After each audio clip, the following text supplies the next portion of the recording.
And I've been reading his wonderful book, Song in the Night. And I hope you all will get a copy and read it. And it's in the library.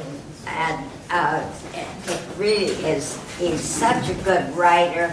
And he takes you right into what's going on. And, you know, he's had struggles, real struggles. But he talks about how he felt and what evolved. And for all of his struggles, you know, he came out on top. And he's, I think, Mr. Sustainability. He really, you know, has been able to value and look at what's going on in the world today. And he has the maturity and the experience, I think, to do an incredible job. And we need him so badly in this state. He's not the usual politician. I don't think he really is the politician, but he you know, acts. And I want to read one of a paragraph in his book that is so good. Together we now must create a new, more fair, more prosperous, and more just America. To do so, we must measure and manage the things that matter to us as a whole people. Economic growth is one piece of the puzzle. A new American economy would enable us to chart our course so that our communities are improving, our children are learning, our workers are finding meaningful work, our natural world is flourishing, our cities are becoming fair, safe, and more beautiful. And I just don't think it being said by anyone else so well, and who really believes deeply in it and is living that way. So I think we're very, very lucky to have Bob Massie here with us these years, and I would do everything I can to help him be elected.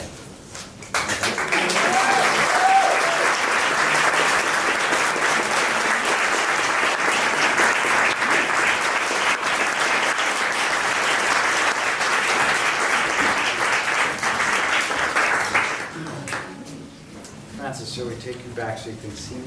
So we turn around.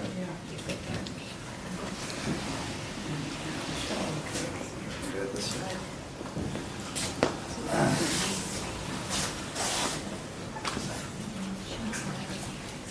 You want the microphone on? Okay. Do I need to put the microphone on, or can you hear me? Yes. Okay. I just want to take this in for a second because it's so wonderful to see all of you. And some of you have been friends for a long time, and some of you have become friends in the last 6 months, and I hope some of you will become friends today. And I particularly want to thank the people who worked so hard to put this event together. Maybe you could raise your hand so we can thank you properly. Who is a... All right.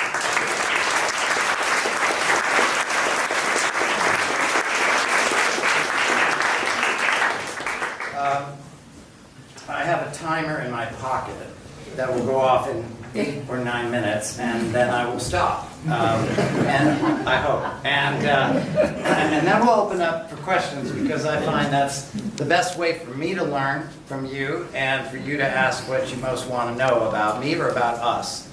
I want to thank Vivian Simon particularly because we spoke a day or so ago, and she suggested a somewhat different way that I've been sharing with people my background and my commitments, and so I'm going to adjust today, and we'll see how it goes. But Vivian, thank you for that advice.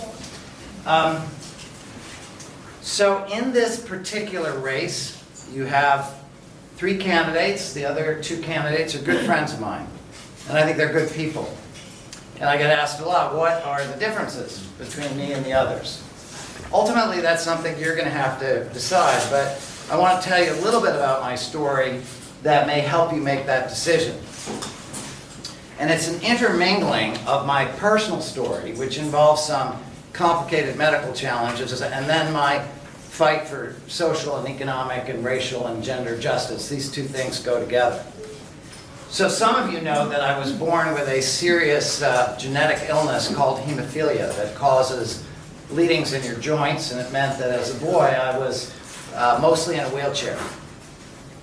And I eventually, from the time I was 4 until the time I was 12, and that very much influenced me because right from the beginning I experienced the kind of exclusion and discrimination that a lot of people experience. And from my own life, I came to realize how many other people were going through this. But I want to tell you a story that very specifically launched me on the question of battling corporate power. Corporate power is, I think, at the root of many of our problems in this country today, and I'm going to try and share a few thoughts about that. But one of the first exposures I had to it, I took a gap year between my senior year in high school and college, and I went down to Washington, D.C., where I got an internship with Senator Scoop Jackson. Some of you will remember him, and he had something called the Senate Investigations Subcommittee, and I was an intern. But while I was there for 6 months, I learned that the major pharmaceutical companies who made the blood products that I used were selling these products even though they knew they were contaminated with hepatitis A and hepatitis B. And so I brought that up to Senator Jackson, and we started an investigation. This is, to shorten the story, I went forward, and then it was stopped. And it was stopped by Senator Charles Percy, who lived in Illinois, where most of the pharmaceutical companies were. And his assistant called me in and said this investigation had to stop. Well, why? Because the pharmaceutical firms didn't want it to go forward. So it didn't go forward. So the study of why there were so many contaminants was never addressed. And the idea that you could treat those contaminants by heating the product and killing any viruses, that was never released. So just a couple of years later, the HIV virus appeared in the American blood supply. And it appeared in all of these blood products. And that would have been prevented, but it was not, because the corporations did not want to be held accountable for what they were selling. And in addition to the hundreds of thousands of people who died, especially in the gay community, many, many, many thousands of people like me died. People with hemophilia who had been exposed. And I realized that this decision by a firm on the basis of one set of priorities had ravaged the lives of tens of thousands of other people. And so from going forward in that, I began to realize in almost everything I did that the things that we want to do are often blocked by major economic forces that don't want us to do this. And so I was also an activist in the anti-apartheid movement. And I'm going to do a little show and tell today. But when I was in the 1980s, I was in divinity school, and I took a year off, and I worked for Ralph Nader, and I did this book on corporate power that I'm going to pass through. I think I bought all the remaining ones on the internet. So, but I want to point this out for those of you who are particularly strong Bernie supporters, because I think you'll find the Bernie agenda here. But this came out in April of 1980, before Bernie was even the mayor of Burlington. And so I hope this, I don't know if you've seen this, Francis, let me share that with you. But I also worked on the anti-apartheid movement. I ended up writing a very long book about that. And because I was an activist, a social justice activist committed to economic justice, I actually did something a little odd, which is that I applied for and was admitted to the doctoral program at Harvard Business School. And that has made me very strong, because I learned a lot of very good things about business, but I also learned how business can, when it gets particularly huge and powerful, can destroy workers and destroy communities and destroy the planet. And so as I kept going through my life, I keep running into these major economic forces that are holding us back from what we want to do. Look at fossil fuel. Fossil fuel is one of the greatest and most horrific examples, because here we see the rest of the world racing forward toward an entirely new way of being and toward a way that is cheaper, safer, protective of the environment, and yet being blocked. Being blocked, why? Because it's better for us to be blocked? No, because a small number of people make a great deal of money, holding on to the old system. Look at Big Pharma. One of the reasons so many towns in Massachusetts are struggling is because either companies have withdrawn their support, withdrawn their manufacturing, or in the case of pharmaceuticals, have contributed to the rising healthcare costs that then pinch municipal budgets that make it hard to pay for school, make it hard to pay for transportation. One thing that's important that you know about me is I'm a systems thinker. In other words, I like to understand the connections between things. The connections between problems, but also the connections between solutions. So let me give you an example of connection between solutions. We know that if we did what we should be doing in this state, which is building a modern transportation system that can get us from any part of the state to any other part of the state in record time, that would be good. And it would also have a very positive impact on almost everything else, because it means that the communities that have homes but no jobs could be connected with the places that have jobs but no homes. People would be able to move around and be connected physically, ideally through the internet, although I know that's, we're still waiting for that out here. But if you had better transportation, you'd have better housing. If you had better housing, you would have better child and maternal health. If you had better child and maternal health, kids would do better in school. If they do better in school, they perform better in life. So you see that some of the things that we want to work on and that are often being blocked from us actually would have major gains over time. So I have continued to fight for the deep structural change that this economy needs. I think you've noticed this. This economy is now upside down. It draws money out of communities. It sends it upward to Wall Street, where it gets gambled away, and where people at the top do get richer and richer and richer. That many of you know that the wage gap and the wealth gap are getting bigger and bigger and bigger. Some of you maybe know this, or you may be shocked as I was when I first learned it. In the Boston area, the average net worth of a white family is $250,000, average net worth. The average net worth for a family of color, African American, Latinx, is $8. $8. Now why is that? It's because not only do we have this huge gap in wages, but even the wages that we pay at the low end, you never ever have enough to accumulate anything. You never have the opportunity to enter and to own something, to own a home, or to own a small business. So I want to be governor because I think that we are on the precipice of either plunging more deeply into more inequality, where we are giving up our democratic control to economic forces that do not care what happens to us. This governor has appointed fossil fuel cronies to the Department of Public Utilities, and they are actively slowing down our shift to renewable energy, slowing wind, slowing sun, and boosting natural gas and other fossil fuel through pipelines and many other methods that they want to lock in.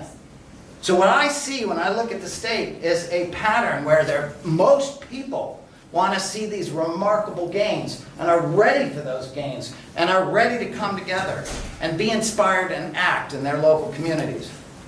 And yet you have an elite that, for whatever combination of reasons, is slowing that down.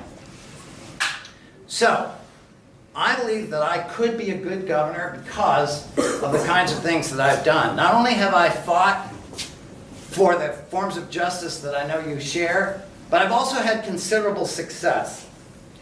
Some of you might remember that back when I was 12 years old, I ran for Lieutenant Governor of Massachusetts. Actually, I won the primary. I was obliterated in the general, but I discovered how much I love being out and campaigning and finding out what people think and then offering ideas of what we could do. But after that, I didn't go back to teaching. I went forward and I started and ran various big organizations to address economic injustice. One of them is called Ceres, which is a coalition of big pension funds and activist groups that put pressure on big companies. And then because when you want to put pressure on a big company, they always say, well, how will I ever know if I've done enough? So we invented a whole new global system of accounting. That was an idea as remote as you can imagine, and yet it drives the global economy today. And I was the founder of that and the chair of that, and it meant that I had to bring people together who really disagreed until they decided to agree. And on the question of climate change, I have worked on this for 25 years. I organized the first big event in Boston, 300 people at the Museum of Science, in April 1992, and invited Al Gore to come because my grandmother was very much like Frances. She was the Frances Crowe of Tennessee. She was fearless. She was relentless. She was brave. She was funny. She was insightful. Does that sound familiar? I asked Frances when I met with her, "How often have you been arrested, Frances?" She said, "Not enough." And the other thing I love about Frances is I read about in the paper right before I met you, Frances.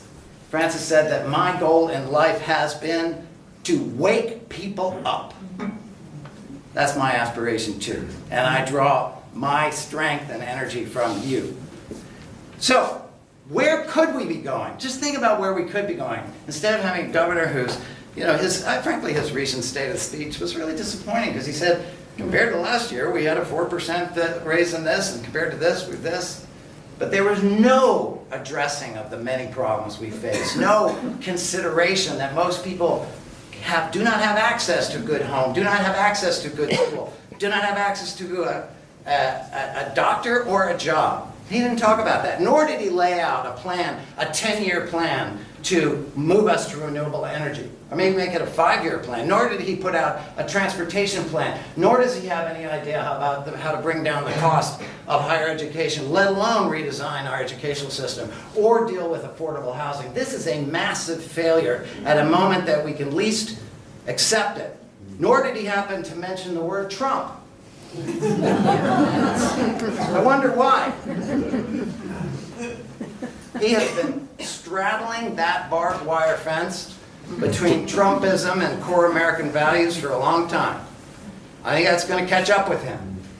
He has been trying to say one thing to us and the other thing to the White House for a long time, and that's going to catch up with him. But what's going to catch up with him most is you, because you're ready for change, am I right? Yeah. Let's do that again. You're ready for change, right? Yeah. We could be building Massachusetts back into the community that we know it already has the will and the strength to be. What it does not have is an invitation from the governor and from other political leaders to rise to the strength and ability that we have. That's the kind of governor I want to be. Not someone who's going to take it all and do it myself, because I know I can't, any more than I can win this race by myself. But I know from the history of Massachusetts that we can do great things, and there is no problem out there that we couldn't make significant progress on. In fact, probably resolve if we were invited to do so. That's happened throughout the history of Massachusetts. The rest of the United States has learned from us, and the United States needs Massachusetts to lead again, with California, with the other states, to fight the Trump apocalypse and to put us back toward the sustainable and just economy that I know we all want, and that is within reach.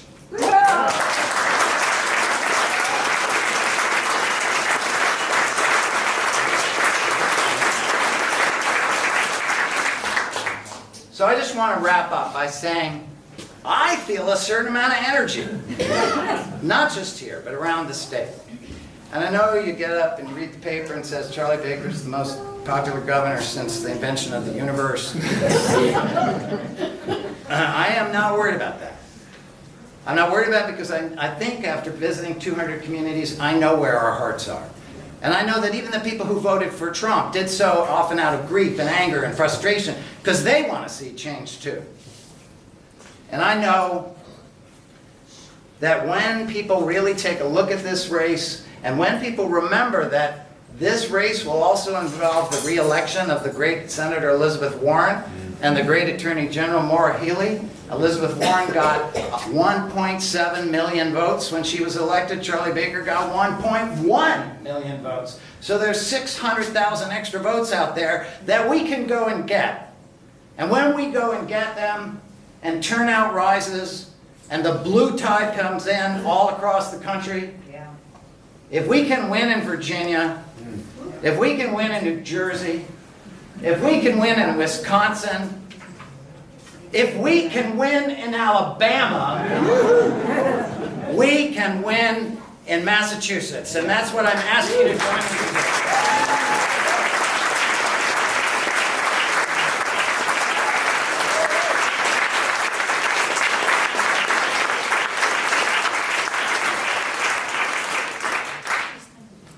Okay, it's on your mind. And by the way, I don't follow the rule. Don't tell me any statement. Just ask me a question. I want to hear your statements.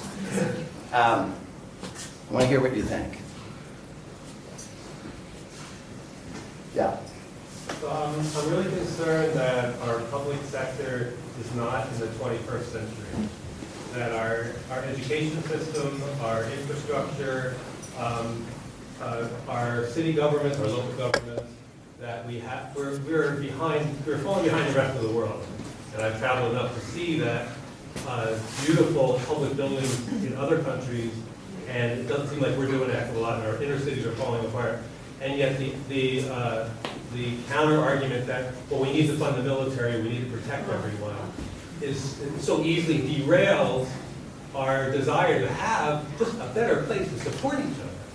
And that you have a place that we're proud of instead of struggling to keep this net together that's really fraying, and fraying currently. How do we get people to rally around that we can do better for ourselves? Well, the first thing is we have to believe it ourselves. And what I mean by that is not, both politically and more broadly economically, not fall for the discouraging news which we're constantly presented with, where we start to give up inside. And I'll give you a good example of this. It's what I call the Charlie Baker's Jedi mind trick. Ready? I am very popular. I have so much money. I'm so incredibly tall. This is not the race you are looking for.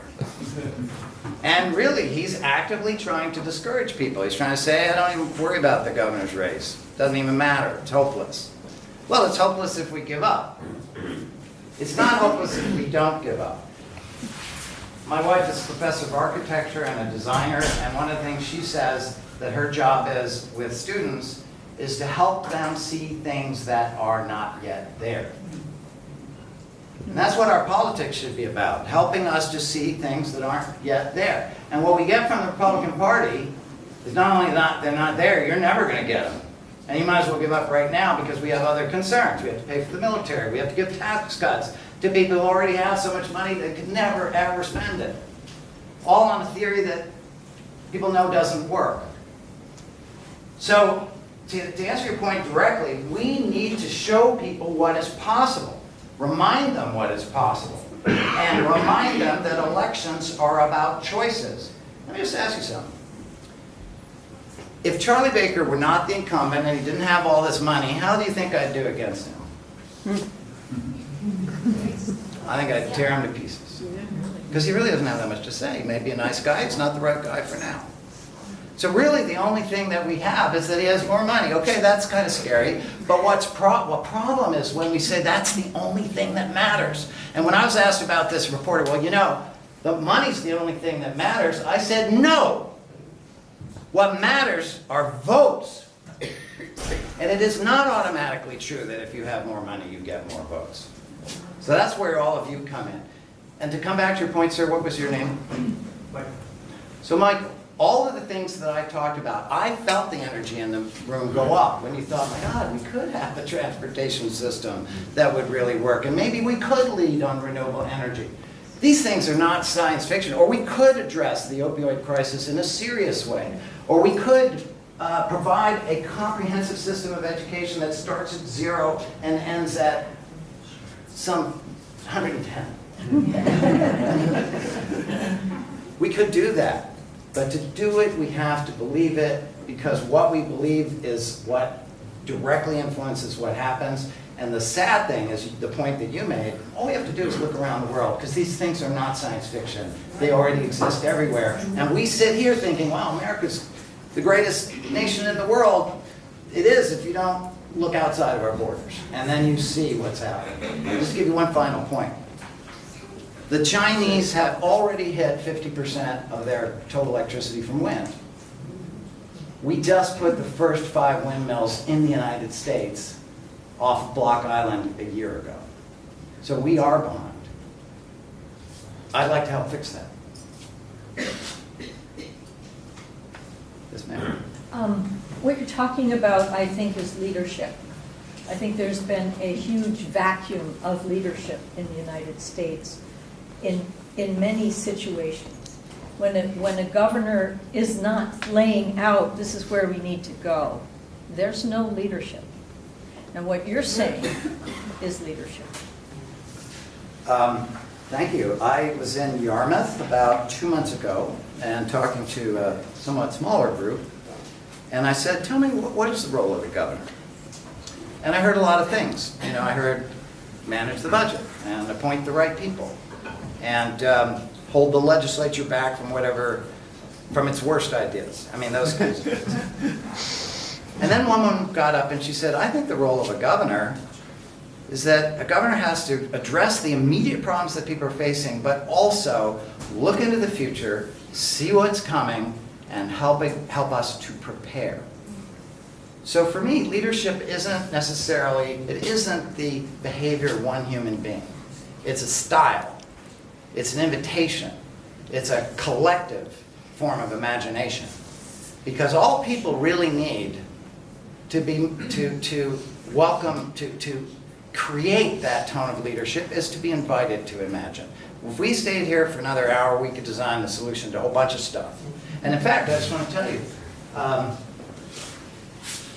the governor's been talking about how hard it would be to do a comprehensive, clean, renewable energy plan. I saved him a little work. I put this out 3 weeks ago. It has 22 specific suggestions, including that the governor should drive an electric car. See that blue car at the end? That's my electric car. So why does he drive one? And we're putting out a comprehensive plan on transportation because the lieutenant governor just realized we have a comprehensive problem 3 years in. And she announced boldly that they were going to form a commission to look at the problem, long-term transportation. The sort of study, stall, and standing still approach that is the Baker legacy. And I'm going to put this thing out and say, again, I'm giving you something that'll save you a couple years of work. But to your point, we absolutely need it, but we already have it. It just has to be brought to the surface and celebrated and then put to work. Yeah. There's a young man with his hand up over there I'd like to hear from. While I'm doing that, young man with your hand in the air, I just want to say this is the book I wrote on South Africa. I'm going to pass it around. You can get a few exercises in while you're doing it. And thank Francis, I'm so touched that you read my memoir, which I wrote a couple of years ago. Thank you. And I'll pass this around. So I come from a family of writers, so if something comes up in my family, one of us writes a book about it. So, yes, sir. Thank you very much. Sorry I didn't see you. No worries. I look around and I'm surrounded by young energy. I don't think there's a soul here that's over the age of 30. But I also look around and I think I'm one of two people under 20. There's myself and a young man running around, so there's some red sneakers on. So my question is, we're in the middle of a college town. There's 5 colleges surrounding the area, but where are the young people? Why aren't they in the room, and how do you get them involved?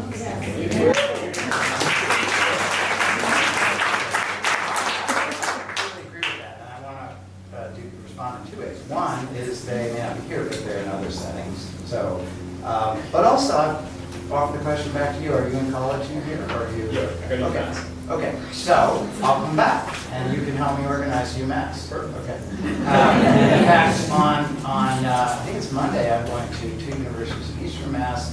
But I don't know. I'd say it's a potentially serious question because some young people might look at me and say, "Oh yeah, he looks like some old, straight, retired investment banker." Right? So it takes a while for people to realize that beneath this very sophisticated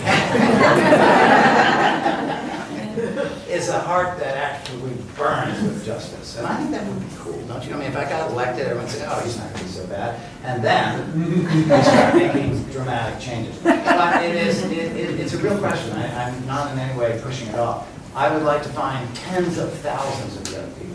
But how you bridge that gap, I would understand if some of your friends might say, oh, there's somebody who reminds me of my grandfather. I mean, hopefully, I'll pick up a little of the burning age exemption. But I don't know. I mean, I do believe that young people are often very discouraged about what's really possible, and that's because we haven't done that great a job of handing you a planet that is better than what we found. But I'm here, so I'm deputizing you immediately if you're willing.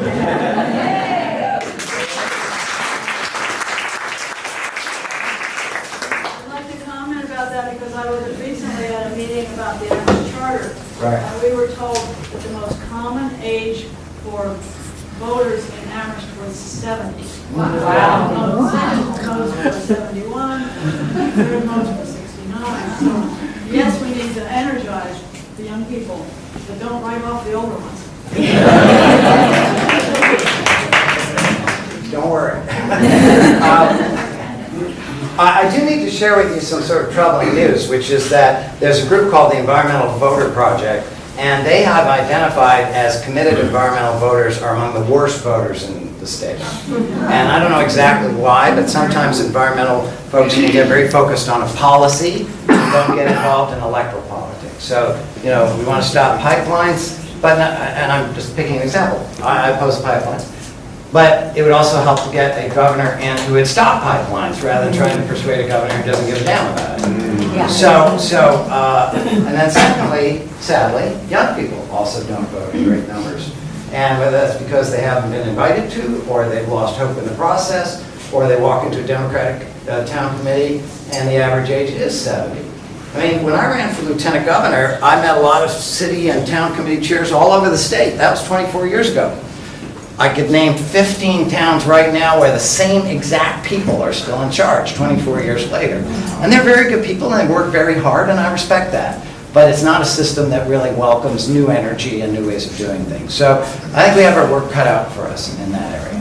But don't worry, I'm not going to abandon my own age group. Yes, sir. Okay, sorry. There's somebody here. I'm going to take this gentleman and then I'll come and give you all my love. Yes, I sir. really like your notions of systems, interconnected systems, Yeah. solutions. And one of the things I want to suggest is that some of the best solutions we have are already there at a local level. Right.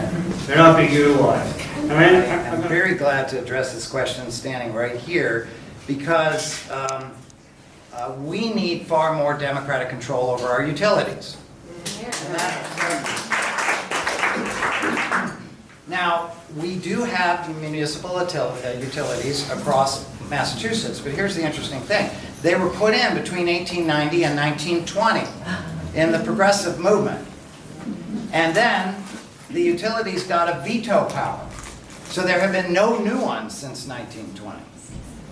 And a great example of how bad the outcome of this is right here at Hampshire College.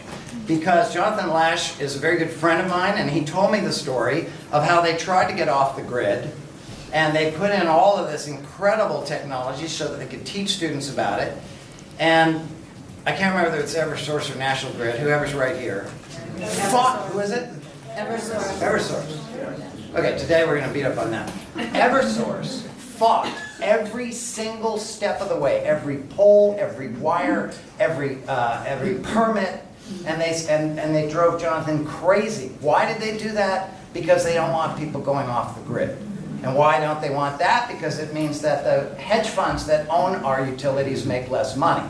Do we care about that? I don't care about that. They care about that. And the same thing, you could have municipal broadband in addition to municipal and distributed energy and distributed power and distributed access, and that's exactly where the 21st century economy should go, and we are not taking steps toward it, and we certainly will not do that if this governor is reelected. Yes.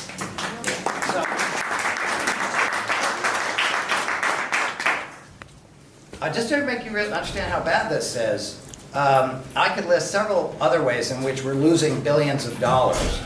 And that affects families, and that affects small communities. But this is really, it's the same thing that I've gone through my whole life. these huge entrenched interests that stand in the way of logical progress, technological progress, that would help us right here at the grassroots. And that's why, if we just keep voting the same kind of folks into office, we're going to keep getting the same kind of results. And that's why I really believe that I would offer something different here.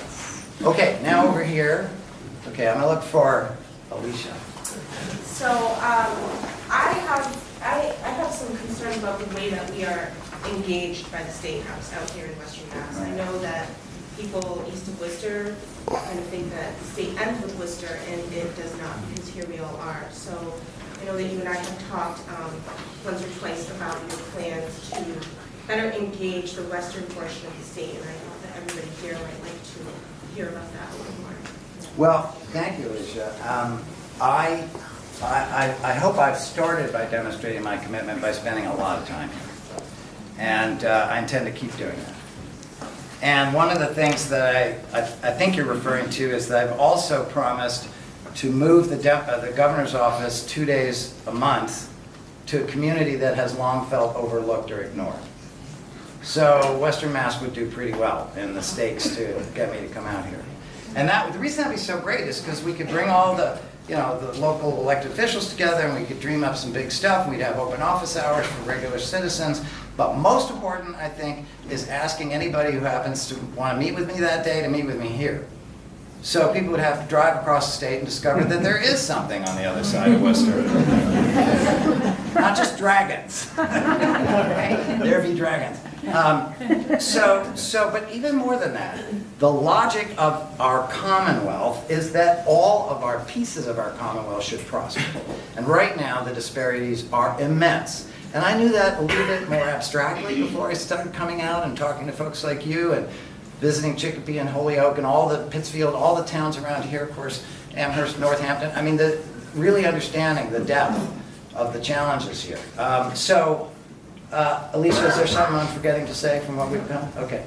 I want to say, Alicia, to you, you may or may not be aware of this, but some of the challenges that you've described to me, just getting through daily life and helping Alex get through his daily life, I have absorbed, and I tell some of that in other settings. So part of what I can be, both as a candidate and as a governor, is an ambassador from one part of the state to another. I think the best way to describe what's happened to Western and Central Mass is a systemic form of regional injustice. It's been perpetuated for a very long time. And I don't think I can fix that overnight, but I think I can provide some energy to fix it right from the start. Yes? Shel Horowitz from Hadley. Yeah. You and I are in roughly 99% agreement, and that's going back to when you ran last time I heard you speak. Okay. And I've kind of followed you from afar, and I'd love to be part of the transition, particularly on the energy side where I have some expertise. Okay. But my question is a strategic question, is how are you going to deal with the challenge of, first of all, being demonized by the mainstream elements of the Democratic Party that are going to line up among people they see as more electable, and then if you win the nomination, in the general election, when they start painting you as a weird socialist radical from God knows where. From Harvard Business School? How are you going to confront that while staying true to your politics? Well, I just tell you, I can't be worried about that. I mean, it's a real issue, but I can't be worried about it because my job is to be me as authentically as I can in conversation with you so that we figure out what we want and that which I think we're doing a good job of, and then people are drawn to that. And there's always, haters gonna hate. I mean, we know there are always gonna be people who are gonna say, what you're doing is impossible, can't be done, might as well give up. I mean, that's the narrative. Certainly it's been the narrative of my life. People telling me, don't even try. I think a talk, by the way, called Impossible is a Dare. Yeah, impossible is a dare. So, we won't do everything, but we will start to do everything. That's the thing. And also, I don't know, maybe, I have been very close. I have been through the valley of the shadow of death, through HIV, through later hepatitis C. And I've reached a point in my life where I just don't really care whether people don't like me. I mean, I'd like to win the election, don't get me wrong. But we don't have that much time here. We have urgent problems. We're at a pivotal moment in American history where the choices we make today are going to have a lasting impact, and it will either lead to the strengthening of our community and the strengthening of our democracy, or to the collapse of both. So I think the Democratic Party is full of really well-intentioned people. I think they may be a little gun-shy about dramatic change, but we've already been through that discussion, and there's still the folks who supported Bernie that are pressing for change, and the invisible folks are pressing for change, and Black Lives Matter, and the remnants of Occupy, and all the groups that are saying that our political system must be rescued because it's been hacked. So that's the kind of stuff I'm going to say, and I'll either say it to bigger and bigger rooms or smaller and smaller rooms. But I'm having a great time, and I am seeing a response. And if we throw off the fear of what could happen if we lose, which I'm really not worried about, and embrace instead the joy and celebration of what it would mean to win, then we will be powered by that energy and imagination, and I really think we can win.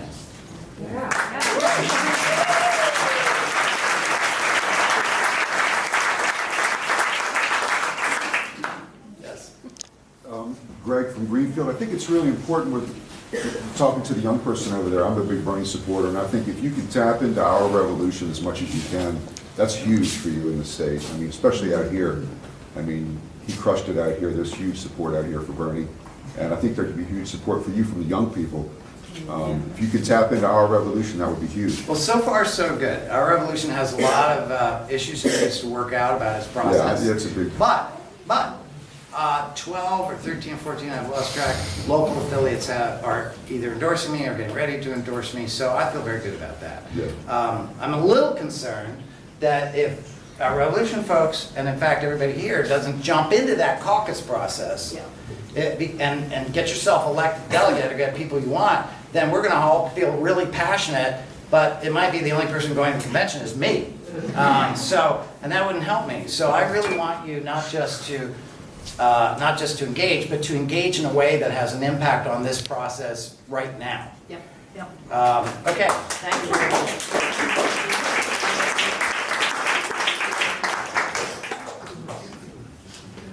Is there any more questions? She pointed out Yes, correctly. right back there. Over here. Sure. Thank you. David from Wakely. I hear, I don't want this to be misconstrued in any kind of way, but I hear we, but I don't see me in the room. I mean, what steps are you taking to involve more of the black community? And yeah, so it's a high number of influential black people that you could be reaching out to. Well, the good news is, and so thank you so much for bringing it up. The good news is I am reaching out to a lot of folks, mostly in Eastern Mass. One of the things that might be worth you knowing is that before I ran for governor, I ran a project at the UMass Boston called the Sustainable Solutions Lab. And the focus of that lab was to bring communities of color together with climate activists, because in the Boston region, communities of color are going to get hit harder than any other under this climate scenario. So we brought many dozens of local community leaders, many of them people of color, to talk about how not to be in conflict, but instead to align so that our social justice goals and the changes we're going to have to make because of climate, for example, a harbor barrier in Boston.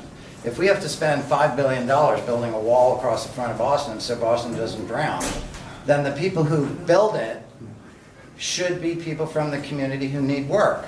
And you would think that's a completely normal idea, a logical idea, except that we just built the Seaport District and didn't include any people of color or any plans to use that enormous investment to boost the neighborhoods that were right next to it.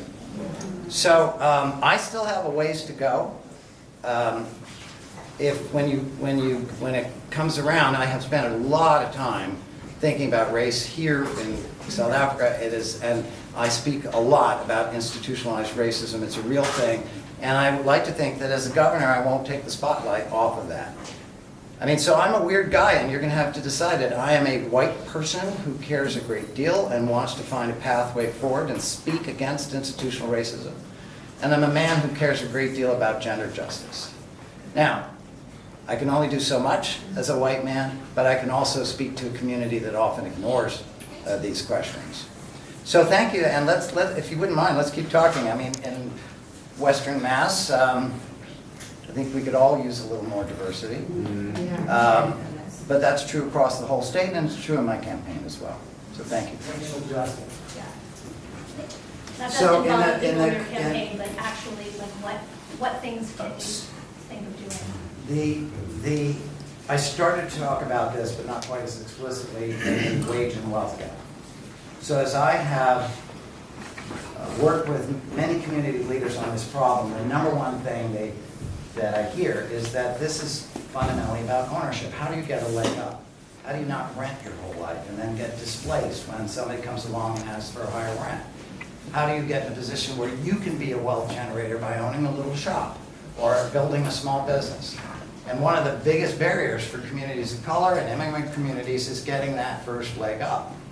And I used to run something called the New Economy Coalition, which was very much about how do you get investment capital, training, technical assistance to communities that are normally deprived of that in order to shrink that racial gap of racial injustice. The problem is it just flips in and off, on and off the radar of the leadership of this state. I can just tell you, and you'll have to make your own judgment, it's only going to be on the center of my radar. That is something that I've really pretty much built my whole life around. And then in terms of... You're fading out, you speak up a bit. In terms of the specifics, in addition to ownership, you have to make sure that you're providing jobs and investing clearly in communities that have been overlooked and providing the educational opportunities that people mostly cannot achieve for themselves. By the way, this isn't just a question of color. This is a question of class. There are a lot of poor white people who can't get a leg up and who I've heard from, especially in rural communities, who have given up. And in fact, that's in turn related to the crisis of addiction in all communities. Communities of color, opioids that have swept the state as people are they're feeling despair. So there's no simple answer to this. We've been a racist country for a very long time. And I think the only real way we're going to get out of that is if we pursue economic justice systematically and we call out racism whenever we see it. And even that isn't going to be enough. But right now, what we have are communities that never talk about it. And one of the great things about being a governor is you can ask the people of Massachusetts to take on certain challenges and to discuss difficult things and then lead by example in doing that. So thank you for raising the question.